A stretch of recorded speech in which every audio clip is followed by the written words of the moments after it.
Olá você, seja muito bem-vindo ao canal Contabilidade e Negócios. Eu sou Marterson Castelo Branco. Eu vou deixar uma aula para você sobre a classificação dos tributos. Eu vou pedir que você se inscreva no canal, ative as notificações, porque são muitos vídeos postados durante a semana. E vou deixar também os links de alguns cursos meus na descrição, que com certeza você vai gostar. Tem direito tributário, contabilidade tributária, planejamento tributário, análise de balanço patrimonial e outros cursos mais. Então fique aí com esta aula. Abraço, bons estudos, se inscreva no canal e ative as notificações. Bem, vamos aqui continuando os nossos estudos falando sobre a classificação dos tributos. Os tributos são classificados em impostos, taxas, contribuição de melhoria e o empréstimo compulsório. Qualquer dúvida pode me perguntar e eu vou te responder, tá bom? Então, vamos aqui falar um pouco sobre cada um deles, começando por esse quadro comparativo. Nesta coluna, nós temos aqui os entes federativos, ou os entes tributantes, tá? Os sujeitos ativos. A União, que é um sujeito ativo, é um ente tributante. Os estados e o Distrito Federal também, e os municípios também. Aqui nós temos a coluna dos impostos, a coluna das taxas e a coluna das contribuições. Quando nós falamos de União, nós temos aqui alguns impostos da União, como o imposto de importação, o imposto de exportação, o imposto de renda, o IPI, IOF, ITR, IGF, tudo bem? Alguns não estão ativados, não estão em voga. Nós temos também aqui nos estados o ITCMD, o ICMS, o IPVA. Os municípios nós temos o IPTU, o ITBI e o ISS. Nós temos também outra categoria de tributos que são as taxas. Tudo bem? São as taxas que tanto a União, os estados e o Distrito Federal, como os municípios cobram as taxas e as contribuições. Quando nós falamos de contribuições, a União é a que mais cobra contribuições. Nós temos a CSLL, a Contribuição Social sobre o Lucro Líquido. Nós temos a COFINS, o PIS. Nós iremos estudar profundamente sobre PIS e COFINS, tá? Nós temos aqui as contribuições de melhorias, né? E outros tributos mais. Vamos começar pelos impostos. Imposto é um tributo exigível independentemente de qualquer atividade estatal, ou seja, contraprestação específica relativa ao contribuinte e apresenta uma destinação indeterminada. Lá na aula passada eu expliquei o que é um tributo. Aqui eu estou falando de um imposto. O imposto é um tipo de tributo, ou seja, quando o Estado cobra tributo, ele não é obrigado a nos dar nada em troca, nada específico. O dinheiro arrecadado pelos impostos, eles vão para vários fins, não tem um fim determinado, tá bom? O Estado não precisa fazer ou dar algo em troca para o contribuinte em troca do imposto, ou seja, ele não precisa dar nada específico. Tudo bem? O imposto não é uma troca, que fique bem claro. É um dinheiro que fica à disposição do Estado para que ele faça o que ele quiser, o que ele acha melhor, tá? Veja, nós temos aqui os impostos da União. Temos o imposto de renda, o imposto de importação, o imposto de exportação, imposto de importação. Nós temos o IPI, nós temos o IOF, o ITR e o IEG. Tudo bem? Nós temos os impostos dos estados, o ITCMD, o IPVA e o ICMS, o tributo que é mais arrecadado no Brasil. Nós temos os impostos municipais, o IPTU, o ITBI e o ISS. Tudo bem? Só que nós iremos aqui também falar sobre as taxas. Taxa é um tributo imediatamente vinculado à atividade estatal prestada ao sujeito passivo. Por que que é vinculado? Porque quando nós pagamos a taxa, o Estado devolve algo em troca. Por exemplo, o alvará. Nós pagamos a taxa e recebemos algo em troca imediatamente. Tudo bem? São, pois, tributos vinculados a uma contraprestação. A gente paga e recebe, paga e recebe. Se não pagar, não recebe. Se não receber, não paga. Trata-se de um tributo federal, estadual ou municipal. Então, todos os entes tributantes, todos os sujeitos ativos podem instituir as taxas, tá bom? Contraprestação. Veja, a taxa é uma troca. O cidadão paga o valor e o Estado entrega algo em troca. Tudo bem? Taxa de polícia. Taxa de serviço. A taxa de polícia é a taxa de fiscalização, que não tem nada a ver com a polícia militar. é simplesmente a fiscalização. É uma atividade exercida pela administração pública para poder liberar determinados alvarás, fiscalizações ambientais, liberação de espaço para festas, restaurantes, essas coisas, tá? Não confundamos o poder de polícia com a polícia propriamente dita, polícia militar, polícia civil, isso aí é outra coisa. Nós temos também a taxa de serviço, que será cobrada em razão de prestação estatal de serviço público específico e divisíveis. Por exemplo, a taxa da coleta de lixo, a taxa de água, tudo bem? Tudo isso são taxas de serviço, a gente paga essa taxa e recebe o serviço. Aí vai ter algumas disputas no STF, dizendo que o Estado não poderia cobrar a taxa de lixo, porque é uma coisa coletiva de um condomínio, mas o STF acabou aceitando que é uma taxa individual, beleza? Vamos aqui dando continuidade falando sobre a contribuição de melhoria. Veja bem, contribuição de melhoria é o tributo exigível em decorrência de obra pública que valorizou o imóvel de particulares. Com isso, evita-se um enriquecimento ilícito, né? Estranho o Estado dizer que é um enriquecimento ilícito do particular que teve seu imóvel valorizado por obra custeada pela coletividade. Trata-se de tributo federal, estadual, municipal, ou seja, nós temos aqui a construção de alguma coisa, tá? Não importa o que eles estão construindo aqui. Mas imaginemos que é uma obra pública, tipo um hospital. Quando esse hospital é construído, ou essa universidade pública, ou seja lá o que for, mas tem que ser público, municipal, estadual ou federal, o Estado pensa da seguinte forma: olha, se nós estamos construindo este projeto, este imóvel aqui no seu bairro, a sua casa vai ser valorizada. Logo, você vai ter que pagar um tributo sobre essa valorização. O nome desse tributo é contribuição de melhoria. Aí eu tenho um questionamento para fazer para o Estado. Beleza, e todo aquele tempo que vocês interditaram as ruas, que atrapalharam o comércio, todo aquele tempo que vocês deixaram o pequeno restaurante, a padaria, o pequeno hotel, sem movimentação, sem clientes. Porque eu já vi diversos casos em que o Estado vai construir uma obra pública e interdita o restaurante. Ninguém consegue ir para o restaurante, ninguém consegue ir para a padaria, para o supermercado. Ele interdita. E depois que a obra está pronta, o que é que ele quer? Ele quer cobrar um tributo sobre a valorização do local. Ora, se fôssemos colocar na balança, o Estado deveria pagar por causa de toda a interdição que ele fez. Tudo bem?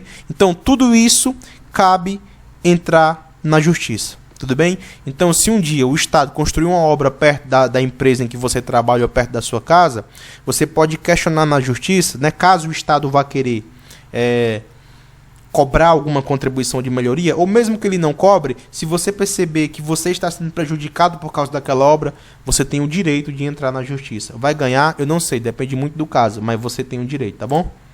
Então é muito fácil cobrar contribuição de melhoria quando o Estado ignora todo o transtorno causado e todo o prejuízo financeiro que pode ser comprovado através da contabilidade, tá?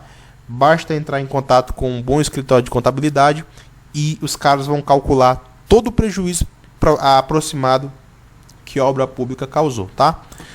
Veja, um exemplo aqui, ó, um estádio foi construído em um bairro e isso valorizou as residências. Aqui mesmo na minha cidade, um estádio, né, um estádio, a Arena Castelão foi construída e valorizou praticamente o bairro inteiro, tá?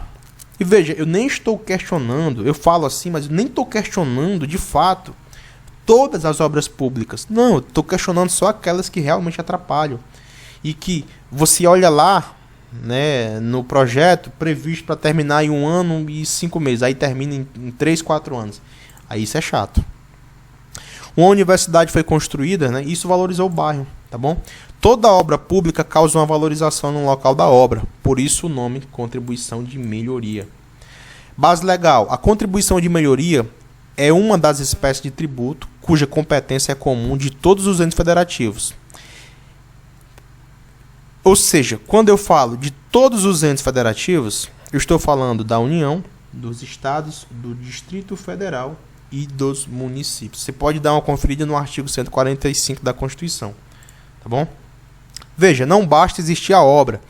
Logo, para sua cobrança, necessariamente deve ter havido uma obra pública e esta tenha resultado em valorização econômica do imóvel do contribuinte. Então, Teve a obra, mas não teve valorização econômica, então não tem contribuição de melhoria, tá? Vale, porém, mencionar que para haver a instituição do tributo, deve haver a abertura do custo da obra, isto é, demonstrar quanto foi gasto, devendo a contribuição de melhoria ser cobrada em uma única vez. Então, o Estado tem que abrir a obra, tem que demonstrar todos os custos, tem que abrir a contabilidade, tem que mostrar a nota fiscal, ou seja, não vai ter contribuição de melhoria, tá? Fique tranquilo, não vai ter.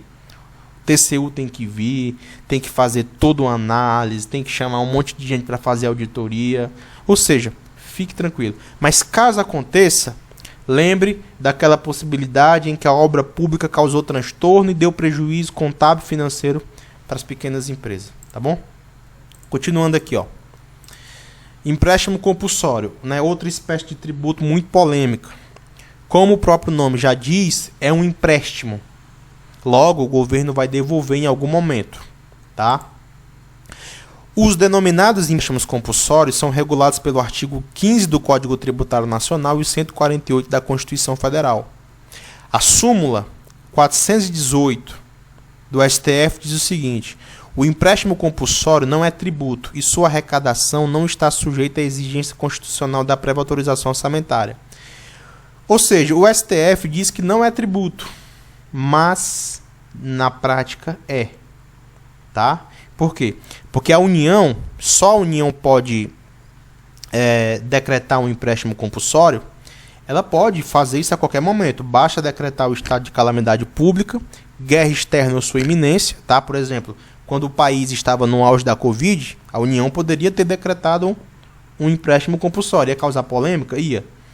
Ia fazer sentido? Não ia. Por quê? Porque ia detonar a economia do país. Tá? Ia ter fuga de capital, ia ter um monte de coisa saindo do país. Então, o empréstimo compulsório praticamente é uma coisa que nunca mais veremos na história do Brasil, a não ser que tenhamos governantes extremamente psicopatas e incompetentes. Tá? Existem outros meios para os governantes resolverem os problemas. Tudo bem? O empréstimo compulsório é uma decisão extremamente, eu não vou nem dizer extremamente drástica, eu vou dizer extremamente sem noção, tá? Porque é uma das coisas que iria realmente atrasar a economia do Brasil, tá bom? Motivos para esse empréstimo: guerra externa, declaração ou sua iminência, calamidade pública. Por exemplo, no caso da Covid, o Brasil decretou calamidade pública, tudo bem? Investimento público de caráter urgente e relevante. Estas são as situações legitimadoras ou autorizadas de tal tributo. Então, se o Estado, né, especificamente, se a União encontrar esses três motivos aqui, ela poderia decretar um empréstimo compulsório. Ela vai decretar? Eu tenho certeza que não. Acredito que nunca mais veremos isso no Brasil. Já vimos no passado. Causou um problema absurdo. Hoje em dia causaria muito mais, né, devido à complexidade econômica que está muito maior. Veja, ainda sobre o empréstimo compulsório, para Amilcar Falcão, é a prestação em dinheiro que o Estado ou outra entidade pública de direito interno coativamente exige, nos termos da lei, para custeio de suas próprias atividades, daqueles que possuem determinada capacidade contributiva denotada por fatos geradores legalmente previstos, condicionando-se o seu pagamento à promessa de ulterior restituição em prazo certo ou indeterminado, amortizável ou perpétuo, e eventualmente de fluência de juros. Em primeiro lugar, se o Estado for cobrar um empréstimo compulsório, ele não vai cobrar de todo mundo, tá? Ele vai cobrar só daqueles que têm capacidade contributiva para isso. Ele vai ter que dar uma data, tá? Ele vai ter que dar uma data de quando vai devolver, quantas passadas vai devolver e qual a taxa de juros ele vai devolver. Tudo bem? A instituição do empréstimo compulsório. Observe-se também que somente a União pode instituir um empréstimo compulsório, mediante uma lei complementar, para atender a despesas extraordinárias decorrentes de calamidade pública, de guerra externa ou sua iminência, ou no caso de investimento público de caráter urgente e de relevante interesse nacional. Então não basta o Estado ter um motivo para fazer um investimento. Tem que ser urgente, tem que ser público e tem que ser de interesse nacional. Tá bom? Característica. Os empréstimos compulsórios têm duas características que lhes são próprias. O fato gerador é circunstância para o qual não participa nem o sujeito ativo nem o sujeito passivo. Ou seja, na maioria dos tributos, por exemplo, no caso do ISS, o Imposto sobre Serviço, o contribuinte tem que prestar um serviço. Prestou o serviço, tem que pagar o tributo. Aí o sujeito ativo entra em ação. Nesse caso aqui, não existe a necessidade do sujeito passivo fazer nada. Não tem fato gerador de sujeito passivo. Simplesmente acontece algum motivo e o Estado decreta o empréstimo compulsório. Tudo bem? E diferente dos outros tributos, eles são restituíveis ao final de um tempo. A própria lei que institui o empréstimo compulsório, que tem que ser lei complementar, não pode ser lei ordinária, ela vai ter que dar um prazo de quando vai devolver. Tá? Como os fatos geradores dos empréstimos compulsórios não constam na Constituição, é preciso que a lei instituidora do tributo faça. Assim, seu fato gerador será aquele definido na lei. Vale dizer que o ente terá plena liberdade na escolha de tal fato, não se limitando plenos fatos geradores de outras espécies. Tá? O que significa dizer, na prática, a possibilidade de instituição de empréstimos compulsórios sobre a renda, sobre a circulação de mercadorias, sobre a utilização de serviço público, entre outros. Ou seja, quando o Estado quiser instituir o empréstimo compulsório, o fato gerador é ele que escolhe. Ele pode decretar empréstimo compulsório sobre o lucro das empresas, sobre o faturamento das empresas, entendeu? Sobre o faturamento, enfim, de empresas turísticas, sobre viagens internacionais. O fato gerador é aleatório, é o governo quem vai decidir. Tudo bem? Isso aqui é muito importante. Pode ser sobre folha de pagamento, não faz o menor sentido. O empréstimo compulsório já não faz sentido. Já pensou se o governo decreta empréstimo compulsório sobre folha de pagamento? É mais sem sentido ainda. É por isso que eu digo que isso nunca mais vai acontecer. Importante, por definição constitucional, os empréstimos compulsórios são tributos exclusivamente federais. Tá? Estado e município não podem instituir. Não há previsão para tal modalidade para os demais entes tributantes. Importante perceber ainda que a Constituição Federal exige para sua instituição a utilização de lei da espécie complementar. Sua criação ainda depende da observância das expressas situações estabelecidas no texto constitucional. Então o texto tem que ser totalmente constitucional, não pode ter nenhum erro. Destinação das receitas. As receitas auferidas com os empréstimos compulsórios obrigatoriamente devem ser destinadas para as hipóteses autorizadas. Em outras palavras, os valores arrecadados devem ser destinados para o custeio de atividades relacionadas à guerra, calamidade ou investimento público urgente. Ou seja, se o governo instituir um empréstimo compulsório dizendo que é para calamidade pública, ele tem que gastar centavo por centavo com calamidade pública. Se ele gastar um centavo com outra coisa, ele pode sofrer um impeachment. Tá? Como você viu, é uma coisa bem complexa. Eu fiquei muito tempo aqui falando sobre os empréstimos compulsórios, mas eu precisava falar sobre esses tipos de tributos, tá bom? Qualquer dúvida pode me perguntar. Abraço e bons estudos.